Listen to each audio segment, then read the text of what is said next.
Hello guys, ನಮಸ್ತೆ. ನಾನು ನಿಮ್ಮ ಸಂಯುಕ್ತ. ಇವತ್ತು ನಾನು ನಿಮಗೆ ಮೊಬೈಲ್ ಸ್ಕ್ರೀನ್ ಟೈಮನ್ನು ಹೇಗೆ ಕಡಿಮೆ ಮಾಡ್ಕೊಳ್ಳೋದು ಅನ್ನೋದ್ರ ಬಗ್ಗೆ ತಿಳಿಸ್ಕೊಡ್ತಾ ಇದ್ದೀನಿ. ಗಾಯ್ಸ್, ನಿಮಗೆ ಗೊತ್ತಿದೆ ಅಲ್ವಾ, ಈ ಮೊಬೈಲ್ ಅನ್ನೋದು ನಮ್ಮ ಹೆಲ್ತ್ ಮೇಲೆ, ಪ್ರೊಡಕ್ಟಿವಿಟಿ ಮೇಲೆ ಮತ್ತು ನಮ್ಮ ಮನಸ್ಸು ಮೇಲೆ ಎಷ್ಟು ಮಟ್ಟಿಗೆ ಪ್ರಭಾವ ಬೀರ್ತಾ ಇದೆ ಅಂತ. ಸೊ ಇದು ನಾವು ಕಂಟ್ರೋಲ್ ಮಾಡಲೇಬೇಕಲ್ವಾ. ಹಾಗಿದ್ಮೇಲೆ ನಾನು ಹೇಳೋ ಈ ಸಿಂಪಲ್ 8 ಟಿಪ್ಸ್ನ ನೀವು ಫಾಲೋ ಮಾಡಿದ್ರೆ ಸಾಕು. ನೀವು ಆರಾಮಾಗಿ ನಿಮ್ಮ ಸ್ಕ್ರೀನ್ ಟೈಮನ್ನು ರೆಡ್ಯೂಸ್ ಮಾಡ್ಕೋಬೋದು. ಹಾಗಿದ್ಮೇಲೆ ಏನು ಅಂತ ನೋಡೋಣ. Tip number 1, set screen time limits. ಇದರಲ್ಲಿ ನೀವೇನು ಮಾಡಬೇಕು, ನೀವು ಪ್ರತಿದಿನ ಎಷ್ಟು ಫೋನ್ ಯೂಸ್ ಮಾಡ್ತೀರಾ ಅಂತ ನಿಮ್ಗೆ ಗೊತ್ತಿರುತ್ತೆ ಅಲ್ವಾ. ಹಾಗಿದ್ಮೇಲೆ ನೀವು ಪ್ರತಿದಿನದ ಸ್ಕ್ರೀನ್ ಟೈಮ್ನ ಲಿಮಿಟ್ ಸೆಟ್ ಮಾಡಿಕೊಂಡ್ರೆ ಸಾಕು. ಇದರಲ್ಲಿ ನಿಮಗೆ ಡೈಲಿ ಲಿಮಿಟ್ ಸೆಟ್ ಮಾಡ್ಕೊಳ್ಳೋದ್ರಿಂದ ಸ್ಮಾಲ್ ಸ್ಮಾಲ್ ಲಿಮಿಟ್ ನೀವು ಯಾವ ಥರ ಮಾಡಿರ್ತೀರ ಡೈಲಿ ಸ್ಕೆಡ್ಯೂಲ್ಸಲ್ಲಿ, ಸ್ಮಾಲ್ ಸ್ಮಾಲ್ ಲಿಮಿಟ್ಸು ಮುಂದೆ ಬಿಗ್ ಇಂಪ್ರೂವ್ಮೆಂಟನ್ನು ತೋರಿಸ್ತಾ ಹೋಗುತ್ತೆ. ಇದರಿಂದ ನಿಮ್ಮ ಲೈಫ್ ಕೂಡ ಬ್ಯಾಲೆನ್ಸಿಂಗ್ ಆಗಿ ನಡೀತಾ ಹೋಗುತ್ತೆ. ಈಗ ಟಿಪ್ ನಂಬರ್ 2 ನೋಡೋಣವಾ. ಫೋನ್ ಫ್ರೀ ಝೋನ್ಸ್ ಅಂದರೆ ಏನು, ನನಗೇನು ಅರ್ಥನೇ ಆಗ್ತಿಲ್ಲ ಅಂತ ಯೋಚನೆ ಮಾಡ್ತಿದ್ದೀರಾ. ತುಂಬ ಸಿಂಪಲ್ ಗೈಸ್. ಎಜುಕೇಷ್ನಲ್ ಫೀಲ್ಡ್ ಅಂತ ಬಂದಾಗ ಸ್ಕೂಲ್ ಮತ್ತು ಕಾಲೇಜು, ವರ್ಕ್ ಅಂತ ಬಂದಾಗ ಆಫೀಸು, ಈ ಎರಡು ಏರಿಯಾದಲ್ಲಿ ನೀವು ಆದಷ್ಟು ಫೋನನ್ನು ಕಂಟ್ರೋಲ್ ಮಾಡಬೇಕಾಗತ್ತೆ. ಇದರಿಂದ ಏನಾಗುತ್ತೆ ಅಂತ ಯೋಚನೆ ಮಾಡ್ತಿದ್ದೀರಾ.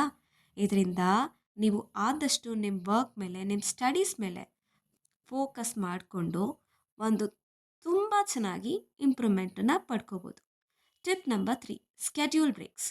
ಸ್ಕೆಡ್ಯೂಲ್ ಬ್ರೇಕ್ಸ್ ಅಂದರೆ ಏನು, ನಿಮಗೆ ಗೊತ್ತಿದೆ ಅಲ್ಲ ಗಾಯ್ಸ್, ನಮ್ಮ ಕೈಗೆ ಒಂದು ಸಲ ಫೋನ್ ಸಿಕ್ಕಿದ್ರೆ ಸಾಕು, ಯೂಸ್ ಮಾಡ್ತಾನೆ ಇರ್ತೀವಿ. ವೀಕ್ ಡೇಸಿಂದ ವೀಕೆಂಡ್ಸ್ವರೆಗೂ ಬ್ರೇಕ್ ಬೇಕು ಅಂತ ಅನಿಸೋದೇ ಇಲ್ಲ. ಆದರೆ ನಾವು ಹೀಗೆ ಮಾಡಬಾರ್ದು ಗಾಯ್ಸ್. ನಾವು 1 ಅವರಿಗೆ ಒಂದು 5 to 10 ಮಿನಿಟ್ಸ್ ಆದರೂ ಬ್ರೇಕ್ ತಗೊಳ್ಳೇಬೇಕು. ಹಾಗಿದ್ಮೇಲೆ ಈ 5 to 10 ಮಿನಿಟ್ಸ್ನಲ್ಲಿ ನಾವು ಏನು ಮಾಡೋದು ಅಂತ ಯೋಚನೆ ಮಾಡೋಣ. ಅದಕ್ಕೂ ನಾನೇ ಸೊಲ್ಯೂಷನ್ ಹೇಳ್ತೀನಿ. ಏನು ಅಂತ ಹೇಳ, ಈ 5 to 10 ಮಿನಿಟ್ಸಲ್ಲಿ ನೀವು ನೀರು ಕುಡಿಬೇಕು ಅನಿಸಿದ್ರೆ ಕುಡಿಬೋದು, ನಿಮ್ಮ ಬಾಡಿನ ಸ್ಟ್ರೆಚ್ ಮಾಡಬೇಕು ಅನಿಸಿದ್ರೆ ಮಾಡ್ಬೋದು. ಇಲ್ವಾ, ನಿಮ್ಮ ಫ್ರೆಂಡ್ಸ್ ಜೊತೆ ಮಾತಾಡ್ತೀನಿ ಅಂತ ಅನಿಸಿದ್ರೆ ನಿಮ್ಮ ಫ್ರೆಂಡ್ಸ್ ಜೊತೆ ಕೂತ್ಕೊಂಡು ಮಾತಾಡಿ. ಇದು ಓಲ್ಡ್ ಮೆಥಡ್ ಅಂತ ಅನಿಸಿದ್ರು ನಿಮಗೆ ಯಾವಾಗಲೂ ಬೆಸ್ಟ್ ರಿಸಲ್ಟನ್ನು ಕೊಡುತ್ತೆ. ಇದರಿಂದ ಏನಾಗುತ್ತೆ, ನಿಮ್ಮ ಮೈಂಡ್ ಕೂಡ ರಿಲ್ಯಾಕ್ಸ್ ಆಗುತ್ತೆ ಮತ್ತು ರಿಫ್ರೆಶಿಂಗ್ ಫೀಲ್ನೆಸ್ ಬರುತ್ತೆ. ರಿಲ್ಯಾಕ್ಸ್ ಆಗೋದು, ರಿಫ್ರೆಶಿಂಗ್ ಫೀಲ್ನೆಸ್ ಆಗೋದು ಎಷ್ಟು ಚೆನ್ನಾಗಿರುತ್ತೆ ಅಲ್ಲ.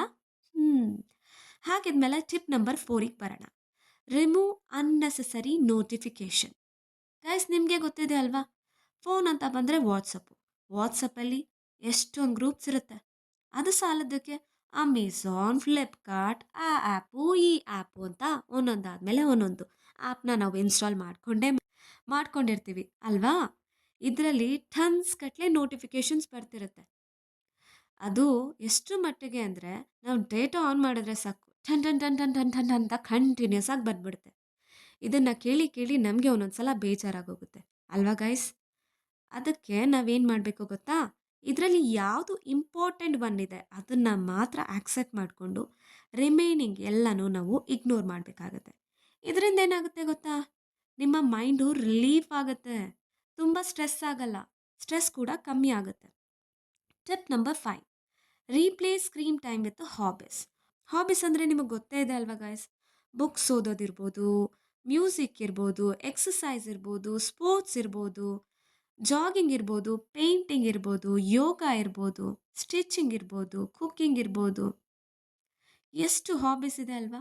ಇದರಲ್ಲಿ ನಾವು ಯಾವುದಾದ್ರೂ ಒಂದನ್ನು ಸೆಲೆಕ್ಟ್ ಮಾಡಿ ಅದನ್ನು ಪ್ರಾಕ್ಟೀಸ್ ಮಾಡ್ತಾ ಹೋದರೆ ಸಾಕು, ನಮಗೆ ಮೊಬೈಲ್ ಮೇಲೆ ಗಮನನೇ ಇರೋದಿಲ್ಲ. ನಮ್ಮ ಮೈಂಡು ಕೂಡ ಆಕ್ಟಿವೇಟ್ ಆಗಿ ನಾವು ಆ ಒಂದು ಪರ್ಟಿಕ್ಯುಲರ್ ಆಕ್ಟಿವಿಟಿ ಮೇಲೆ ಫೋಕಸ್ ಮಾಡಿ ನಮ್ಮ ಲೈಫನ್ನು ಹ್ಯಾಪಿಯಾಗಿ ಇಟ್ಕೋಬೋದು. ಇದರಿಂದ ಏನಾಗುತ್ತೆ, ನಮ್ಮ ಲೈಫು ತುಂಬಾ ಫನ್ ಆಗಿರುತ್ತೆ ಮತ್ತು ನಾವು ಕೂಡ ತುಂಬ ಎನರ್ಜೆಟಿಕ್ ಆಗಿರ್ತೀವಿ. Tip number 6, night mode or blue light filter. ಏನು ನೈಟ್ ಮೋಡ್ ಅಂದರೆ, ನಾವು ರಾತ್ರಿ ಹೊತ್ತು ಸೆಲ್ಫಿ ತಗೋತೀವಲ್ಲ ನೈಟ್ ಮೋಡಲ್ಲಿ ಇಟ್ಬಿಟ್ಟು, ಅದಾ ಅಂತ ಯೋಚನೆ ಮಾಡ್ತಿದ್ದೀರಲ್ವಾ. ಇದು ಸ್ವಲ್ಪ ಸಿಮಿಲರ್ ಆಗಿದೆ, ಆದರೆ ಅದೇ ಥರ ಅಲ್ಲ. ನೀವು ರಾತ್ರಿ ಹೊತ್ತು ನೈಟ್ ಮೋಡ್ನ ಯೂಸ್ ಮಾಡಿದ್ರೆ ತುಂಬ ಚೆನ್ನಾಗಿ ನಿದ್ರೆ ಬರುತ್ತೆ, ನಿಮ್ಮ ಕಣ್ಣಿಗೂ ಕೂಡ ಸ್ಟ್ರೈನ್ ಆಗಲ್ಲ. ಇದರಿಂದ ನಾವು ರಿಲ್ಯಾಕ್ಸಿಂಗ್ ಫೀಲ್ ಮಾಡ್ಬೋದು ಗೈಸ್. ರಿಲ್ಯಾಕ್ಸಿಂಗ್ ಫೀಲ್ ಮಾಡಿ ಹೆಲ್ದಿ ವೈಬ್ ಕೂಡ ಬರ್ತಾ ಹೋಗುತ್ತೆ. ಸೊ ನೀವೇನು ಮಾಡಬೇಕು ಇದರಲ್ಲಿ, ಫೋನ್ ಸ್ವಿಚಿಂಗ್ ನೈಟ್ ಮೋಡನ್ನು ಆನ್ ಮಾಡಿದ್ರೆ ಸಾಕು, ನಾವು ಆರಾಮಾಗಿ ಮಲ್ಕೋಬೋದು. Tip number 7, track progress. Track ಪ್ರೋಗ್ರೆಸ್ಸಾ? ಇಲ್ಲಿ ಯಾವುದಿದೆ ಟ್ರ್ಯಾಕು? ನಾವು ಪ್ರೋಗ್ರೆಸ್ಸಿನ ಕಾರ್ಡ್ಗೆ ಅಪ್ಡೇಟ್ ಮಾಡೋದಕ್ಕೆ ಅಂತ ಯೋಚನೆ ಮಾಡ್ತಿದ್ದೀರಾ? ಗಾಯ್ಸ್, ನಾನು ನಿಮಗೆ ಮುಂಚೆ ಹೇಳಿದ್ನಲ್ಲ, ಡೈಲಿ ಸಿಂಪಲ್ ಆಗಿ ನೀವು ಡೇಟಾ ಎಷ್ಟು ಯೂಸೇಜ್ ಮಾಡ್ತೀರಾ ಆ ಸ್ಕ್ರೀನ್ ಲಿಮಿಟನ್ನು ಸೆಟ್ ಮಾಡಿ ಅಂತ. ಅದನ್ನೇ ಇಲ್ಲೂ ಹೇಳ್ತಾ ಇರೋದು. ನೀವು ಡೈಲಿ ಮಾನಿಟರ್ ಮಾಡಬೇಕಾಗತ್ತೆ. ಯಾವುದ್ರ ಮೂಲಕ? ಈ ಗ್ರಾಫ್ ಮೂಲಕನಾದರೂ ಮಾಡ್ಬೋದು, ಚಾಟ್ ಮೂಲಕನಾದರೂ ಮಾಡ್ಬೋದು. ನೀವು ಡೈಲಿ ನಿಮ್ಮ ಲೈಫನ್ನು ಮಾನಿಟರ್ ಮಾಡ್ತಾ ಬರ್ತಾ ಇದ್ರೆ, ನಾನು ಆಗಲೇ ಹೇಳ್ದಾಗೆ ನಾವೆಷ್ಟು ಡೇಟಾ ಯೂಸ್ ಮಾಡ್ತಿದ್ದೀವಿ, ಎಷ್ಟು ಫೋನ್ ಯೂಸ್ ಮಾಡ್ತಿದ್ದೀವಿ, ಅದನ್ನು ನಾವು ಡೈಲಿ ಮಾನಿಟರ್ ಮಾಡೋದ್ರಿಂದ ಸ್ಮಾಲ್ ಸ್ಮಾಲ್ ಇಂಪ್ರೂವ್ಮೆಂಟ್ಸ್ನ ನಾವು ನೋಟಿಸ್ ಮಾಡ್ಬೋದು. ಇದರಿಂದ ಏನಾಗುತ್ತೆ, ನಮಗೆ ಮೋಟಿವೇಟ್ ಮಾಡ್ದಂಗೆ ಆಗುತ್ತೆ. ನಾವು ಆಗಲೇ ಇಷ್ಟೊಂದು ಕಮ್ಮಿ ಮಾಡಿದ್ದೀವಾ, ಇಷ್ಟು ಜಾಸ್ತಿ ಆಗಿದೆಯಾ, ಹೇಗಾಯಿತು, ಹಿಂಗಾಯಿತು ಅಂತ ಯೋಚನೆ ಮಾಡ್ತಾನೆ ಇರ್ತೀವಲ್ವಾ. ಇದರಿಂದ ನಮಗೇನಾಗುತ್ತೆ, ಎನ್ಕರೇಜ್ಮೆಂಟ್ ಮಾಡ್ದಂಗೆ ಆಗುತ್ತೆ. ಹ್ಞೂ, ನನಗೆ ಗೊತ್ತು ಗೈಸ್, ಇದೆಲ್ಲ ಒಂದೇ ದಿನದಲ್ಲಿ ಆಗಲ್ಲ ಅಂತ. ಆದರೆ ನನಗೆ ನಂಬಿಕೆ ಇದೆ, ಇದು ಒಂದಲ್ಲ ಒಂದು ದಿನ ಡೆಫಿನೆಟ್ಟಾಗಿ ಆಗೇ ಆಗತ್ತೆ ಅಂತ. Tip number 8, digital detox day. Detox day ಅಂದರೆ ನನಗೆ ಗೊತ್ತು, ಪ್ಲ್ಯಾಂಟ್ಸು ಮತ್ತು ಟ್ರೀಸಲ್ಲಿ ಇರುತ್ತಲ್ಲ ಏರು, ಅದಲ್ವಾ ಅಂತ ಯೋಚನೆ ಮಾಡ್ತಿದ್ದೀರಾ ಅಲ್ವಾ? ಅಲ್ಲ ಗೈಸ್, ಡಿಜಿಟಲ್ ಡಿಟಾಕ್ಸ್ ಡೇ ಅಂದರೆ ತುಂಬ ಸಿಂಪಲ್. ನಿಮ್ಮ ಫ್ಯಾಮಿಲಿ ಜೊತೆ, ಫ್ರೆಂಡ್ಸ್ ಜೊತೆ ನೀವು ಕ್ವಾಲಿಟಿ ಟೈಮ್ನ ಸ್ಪೆಂಡ್ ಮಾಡೋದನ್ನು ಡಿಜಿಟಲ್ ಡಿಟಾಕ್ಸ್ ಡೇ ಅಂತ ಹೇಳ್ತಾರೆ. ಹೇಗೆ, ನನಗೆ ಅರ್ಥ ಆಗ್ತಿಲ್ವಲ್ಲ ಅಂತ ಯೋಚನೆ ಮಾಡ್ತಿದ್ದೀರಾ? ತುಂಬ ಸಿಂಪಲ್ಪ. ನೀವು ಒನ್ಸ್ ಇನ್ ಅ ವೀಕ್ ಫೋನನ್ನು ಪಕ್ಕಕ್ಕೆ ಇಟ್ಟು ನಿಮ್ಮ ಫ್ರೆಂಡ್ಸ್ ಜೊತೆ, ನಿಮ್ಮ ಫ್ಯಾಮಿಲಿ ಜೊತೆ ಟೈಮನ್ನ ಸ್ಪೆಂಡ್ ಮಾಡಬೇಕಾಗುತ್ತೆ. ಹೇಗೆ, ನೀವು ಫ್ಯಾಮಿಲಿ ಜೊತೆ ಔಟಿಂಗ್ ಹೋಗ್ತೀರಾ, ಹೋಗ್ಬೋದು.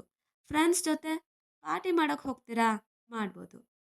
ಇಲ್ಲ ಫ್ರೆಂಡ್ಸ್ ಜೊತೆ ಗೆಟ್ ಟುಗೆದರ್ ಅಟೆಂಡ್ ಮಾಡ್ತೀರಾ, ಮಾಡ್ಬೋದು.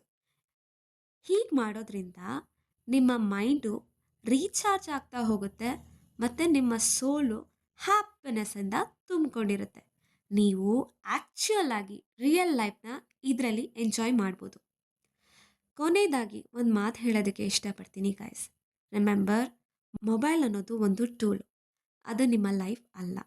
ಅದಕ್ಕೆ ನೀವೇನು ಮಾಡಬೇಕು, ಅದ್ರ ಮೇಲೆ ನೀವು ಕಂಟ್ರೋಲ್ನ ತಗೋಬೇಕಾಗತ್ತೆ. ಬೇರೆ ಯಾರೂ ಬರಲ್ಲ, ಆಯಿತಾ? ಸೊ ನೀವು ನಿಮ್ಮ ಲೈಫ್ನ ಎಂಜಾಯ್ ಮಾಡಿ ಅಂತ ಹೇಳ್ತಾ ನನ್ನ ಈ ಒಂದು ಮಾತನ್ನು ಮುಗಿಸ್ತಾ ಇದ್ದೀನಿ. ನನಗೆ ಗೊತ್ತು ಗೈಸ್, ನೀವು ನಿಮ್ಮ ಲೈಫ್ನಲ್ಲಿ ಯಾವಾಗಲೂ ಹ್ಯಾಪಿಯಾಗಿರ್ತೀರ. Bye guys.